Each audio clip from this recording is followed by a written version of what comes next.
ಪಟ್ಟಿ ಕೊಡಕ್ಕೆ ಕೇಳಪ್ಪ, ಅದು ಯಾವ ದಲಿತ ಕುಟುಂಬ, ಇವ ಮಂತ್ರಿ ಆಗಿದ್ದಲ್ಲ, ಚೀಫ್ ಮಿನಿಸ್ಟರ್ ಆಗಿದ್ದಲ್ಲ, ಯಾಕೆ ಇನ್ನೂ ಇನ್ವೆಸ್ಟಿಗೇಷನ್ ಎಲ್ಲ ಮಾಡಿಸಿದಾರಲ್ಲ, ಹಿಂದೆ ಎಲ್ಲ ನಡೆದಿದೆ. ಅದು ಯಾವ ದಲಿತ ಕುಟುಂಬ ನಿಲ್ಸಕ್ಕೆ ಕೇಳ್ರಿ, ಅಲ್ಲಿ ಯಾವ ದಲಿತ ಕುಟುಂಬ ನಾನು ಹಾಳು ಮಾಡಿದ್ದೀನಿ ಅಂತ ನಿಲ್ಸಕ್ಕೆ ಕೇಳಿ. ಇರಬೇಕು, ಅವ್ರಿಗೆ ಅದೇ ಬೇಕಾಗಿರೋದು. ನಾವು ಅದಕ್ಕೆ ನನ್ನ ಸುದ್ದಿಗೆ ನಾವು ಹೋಗ್ತಾ ಇದ್ದೀನಿ. ಅದ್ರಲ್ಲಿ ಅರ್ಥ ಆಗಬೇಕಲ್ಲ ನಿಮಗೆ, ಈ ಪಾದಯಾತ್ರೆಯಲ್ಲಿ ಮೂಢ ಹಗರಣ ಇಲ್ಲ ಅನ್ನೋದಕ್ಕೆ ಇದೇ ಬೇಕಲ್ಲ.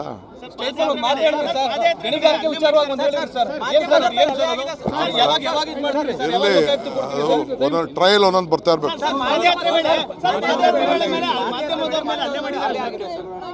ನೋಡಿ, ಮಾಧ್ಯಮ ಪ್ರಜಾಪ್ರಭುತ್ವದ ವ್ಯವಸ್ಥೆಯಲ್ಲಿ ಮಾಧ್ಯಮ ಭಾಳ ಮುಖ್ಯ. ನಿಮಗೆ ಆದಂಥ ಒಂದು ಹಕ್ಕಿದೆ. ಈಗ ವಿಧಾನಸೌಧ ಎದುರುಗಡೆನೆ ಹೈಕೋರ್ಟ್ ಇದೆ, ಮಾಧ್ಯಮರು ಇದೆ, ಸೆಕ್ರೆಟರಿಯೇಟ್ ಇದೆ. ಅಸೆಂಬ್ಲಿ ಒಳಗಡೆ ಕೂತ್ಕೋಬೇಕಾದ್ರೂ ಕೂಡ ನಿಮ್ಮನ್ನು ನಾವು ಪಕ್ಕದಲ್ಲೇ ಕೂಡಿಸ್ಕೋತೀವಿ. ನಿಮಗೆ ಗೌರವ ಕೊಟ್ಬಿಟ್ಟು ಯಾವಾಗಲೂ ಕೂಡ ಈ BJPಯವರು ನಿಮ್ಮ ಮೇಲೆ ದೊಡ್ಡ ಹಲ್ಲೆ ನಡೆಸಿದ್ದಾರೆ. ಅದು ಖಂಡನೀಯ. ಪ್ರಜಾಪ್ರಭುತ್ವ ವ್ಯವಸ್ಥೆಯಲ್ಲಿ ನಿಮಗೆ ಗೌರವ ಕೊಡಬೇಕು. ನಮ್ಮ ಆಚಾರ ವಿಚಾರಗಳನ್ನು ನೀವು ಪ್ರಚಾರ ಮಾಡಲಿಲ್ಲ ಅಂದರೆ ನಾವು ಯಾರು ರಾಜಕಾರಣಿಗಳಾಗಲಿಕ್ಕೆ ಸಾಧ್ಯ ಇಲ್ಲ.